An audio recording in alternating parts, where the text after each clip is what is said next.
আসসালামু আলাইকুম। কাছে দূরে যে যেখান থেকে ভিডিওটি দেখতেছেন, আশা রাখি আল্লাহর অসীম রহমতে সবাই ভালো আছেন। আলহামদুলিল্লাহ, আমরাও ভালো আছি। জাপরিন্তোয়া চ্যানেল থেকে সবাইকে স্বাগত। এই তো নতুন দিনে নতুন আরও একটা ভিডিও নিয়ে হাজির হয়ে গেলাম আপনাদের মাঝে। আজকের ভিডিওটা রান্নাঘর থেকে শুরু করেছি। রান্নাঘরটা অনেক দিন হয়েছে, রান্নাঘরের এই যে টাইলসগুলো মোছা হয় না, তাই যে ভাবছি মুছে নিব। আর টাইলসগুলো সাদার কারণে, সাদা না মানে ক্রিম কালার, এই জন্য ক্যামেরায় বেশি ভালো আসে না। এই রান্নাঘরটা এলোমেলো দেখছেন, এই জন্যই সব কিছু করে নিব, পরিষ্কার করে নিব।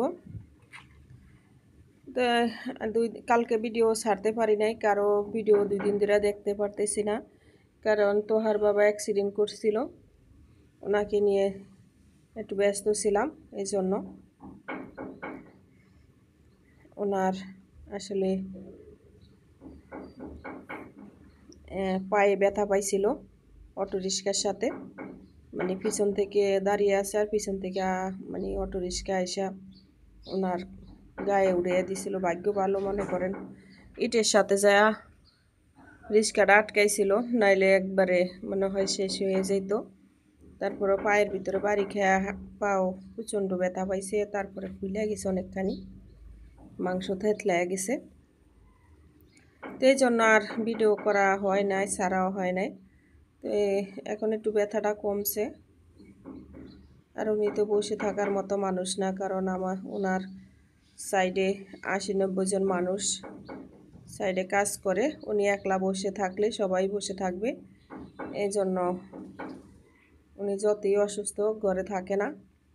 তো রান্নাঘরটা পরিষ্কার করে এই যে চলে আসলাম, বিছনাগুলা গুছিয়ে নিব আমি একটু। আর এই যে আমার মেয়েটা শুয়ে আছে, ঘুম থেকে উঠছে, তারপরে ঘুম ঘুম ভাব। তো একটা রুম গুছাইলাম, এই যে রুমটাও গুছিয়ে নিব। তো জানি না কোন কোন প্রিয় আপুরা কোন কোন জায়গা থেকে মানে দেখতেছেন, দেখবেন।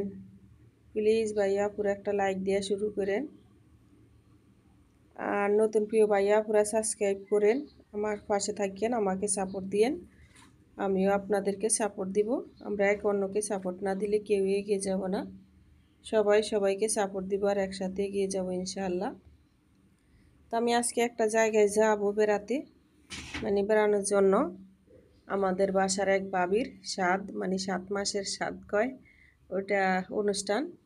এই অনেক দূরে মানিকগঞ্জ যাব, ওনার বাসা মানিকগঞ্জ এলাকায়। তো ওখানেই যাব। তুই ভাবছি সকাল সকাল একটা ভিডিও ছেড়ে তারপরে যাই, কালকে যেহেতু ভিডিও ছাড়ি নাই, আর হয়তো অনেক আপুদের ভিডিও দেখতে আর পারবো না। ইনশাল্লাহ যদি আল্লাহ বেঁচে রাখে, বেঁচে থাকি, তো ইনশাল্লাহ আবার পরে 2-1 দিন পর থেকে সবার ভিডিও দেখা শুরু করব, এর ভিতরে আর দেখা হবে না। তো সবাই দোয়া করেন আমার জন্য, আমার পরিবারের জন্য। আমি আপনাদের জন্য দোয়া করি, আল্লাহ সুস্থতা দান করুক আপনাদের, আমিন। আর এই তো কথা বলতে বলতে দুপুরের রান্নাগুলো করে নিতেছি। এই পেঁপে ভাজি করবো, এই যে পেঁপে ভাজি করতেছি, আর গুঁড়া মাছ হাতে মাখিয়ে আলু দিয়ে চচ্চড়ি করতেছি। আর রইল যে পোয়া মাছ ছিল, ওইটা ভুনা করব। এই যে গুঁড়া মাছের তরকারিটা হয়ে গেছে। আসলে বিপদ কারো কয়ে আসে না, মানুষের মৃত্যু, বিপদ আপদ এরকমই হয়। আর কারেন্টের জ্বালা তো কারো ভিডিও দেখার সুযোগই হইতেছে না। আর কালকে একটু মার্কেটে গেছিলাম, এই জন্য আরও কারো ভিডিও দেখতে পারি নাই, এই জন্য দুঃখিত। আসলে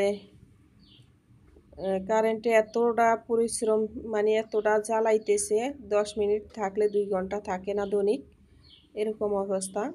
তো আজকে সকাল ধরে দেখতেছি এখনও যায় নাই। আর আমি সকাল সকাল যেহেতু আমি, তোহার বাবা, আমার মেয়ে আর ছোটো ছেলে যাবো, আর আমার বড় ছেলে আর আমার আব্বাই বাসায় থাকবে, এই জন্য ওনাদের জন্য রান্না করতেছি। সকাল সকালে ওনাদের জন্য রান্না করে রেখে যাব, রান্না শেষ করে তারপরে আল্লাহর নাম করে বের হয়ে যাব। তো এই জন্য রান্নাগুলা করতেছি, আর কারো ভিডিও দেখতে পারতেছি না। নাহলে প্রতিদিন সকালবেলা ওইটা 2-4টা ভিডিও দেখি আমি, শুয়ে শুয়েই দেখি। আমি একটু শোয়ার থেকে একটু দেরিতে উঠি, নাস্তাটা আমাদের বেশিরভাগ সকালে বাইরের থেকে আন্না খাওয়া হয়, ছেলেরা খায়। আর আমরা হালকা পাতলা মা মেয়ে যে কোনো জিনিস তৈরি করে খায় নেই। আবার ছোট ছেলেকে বাসার থেকে কিছু তৈরি করে দিই, ওই তো মানে 9টার দিকে শোনাতে উঠলো আমার সমস্যা হয় না, খালা এসে ঘরের অনেক কাজ করে দেয় এই জন্য। আর মাশাল্লাহ আমি হইলো মনে করেন আমার বেশি সময় লাগে না সংসারের কাজগুলা করে নিতে, শর্টকাটে মানে অনেক দ্রুতভাবে কাজগুলা করতে পারি আমি। আমার কাজ করা অনেক চালু এই জন্য। আর এই যে আমার মুরগিগুলোরে আদা দিতে আসছিলাম, তো মাশাল্লাহ বলবেন সবাই।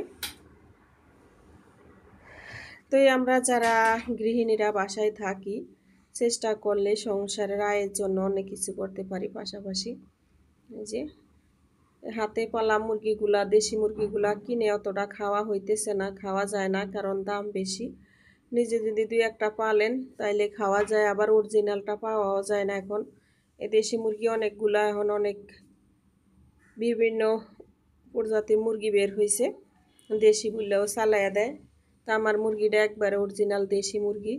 তো অরিজিনাল দেশি মুরগি এভাবে পাইলা খাইতে অনেক মজা।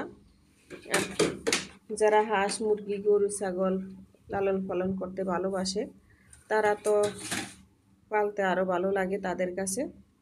তা আমি এই যে চিংড়ি মাছ দিয়ে পুঁই শাক রান্না করতেছি, এটা ক্ষেতের শাক, আমার ছাদ বাগানের না, কিন্তু আমাদের যে জায়গাটা আছে ওখানের আমার ছোট ভাইয়ের, আমাদের একটা জায়গা আছে ওখানে কোনো বাড়ি করা হয় নাই, তো ওইখান থেকেই আমার ছোট ভাইয়ের বউ শাক বুনছে, ওইটা আইনা দিল আমারে, আমি রান্না করতেছি।